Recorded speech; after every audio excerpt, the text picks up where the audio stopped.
The old man slams his fist against the glass, and in the next second, the glass miraculously heals itself. He has been trapped in this room for 1,000 years. Desperate to escape, he takes out a gun and points it at his own head, with his target being the robot in front of him. 1,000 years ago, when Earth was destroyed, the old man was the sole survivor. In search of a new planet suitable for human habitation, he has been wandering through the universe for nearly 1,000 years. During this time, the robot has been his only companion. The robot strictly adheres to Asimov's 3 laws of robotics. The first law is to protect the master's safety. The second law is to obey the master's orders, but this order is void if it conflicts with the first law. And the third law is to protect its own existence as long as it does not violate the first and second laws. After tirelessly investigating 56 planets, they finally find a planet that can be considered perfect, even more suitable for living than Earth, with an ideal temperature and air. The old man thinks they can finally land, but the robot states that the division of day and night on this planet is not quite reasonable, and that long-term residence may affect the old man's health, which directly violates the first law it follows. Therefore, the robot refuses to let the spaceship land and asks the old man to authorize the continued exploration of the 57th planet.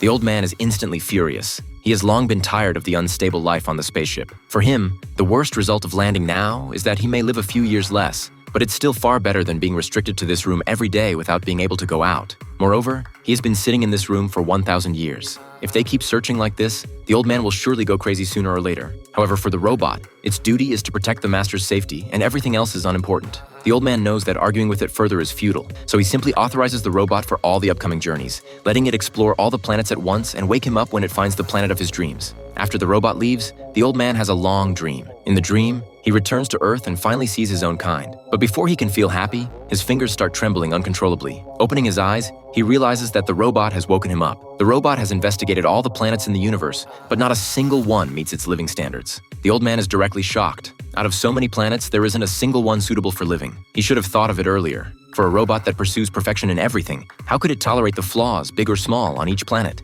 In his anger, the old man suddenly thinks of the Earth he used to live on. They have been away for 1,000 years, and it may have long recovered, but the robot directly refuses because they had escaped from there in the first place, indicating that it's not safe. The old man is driven mad. He slams his fist against the glass of the spaceship, and the next second, the glass automatically heals. This room has been carefully designed by the robot for the old man, perfectly replicating his house on Earth, down to the dust falling into the books. Thinking of this, the old man suddenly opens a drawer, takes out a gun, and decides to end his life since he's destined to never walk out of this room. Just like that, the old man is thrown out of the spaceship, floating in the universe. While inside the spaceship, the robot reassembles a new old man and perfectly replicates his memory. It turns out that the robot had long predicted the old man's prediction, and its duty is to protect the old man's safety. Thus, under the robot's protection, the old man is endlessly reborn.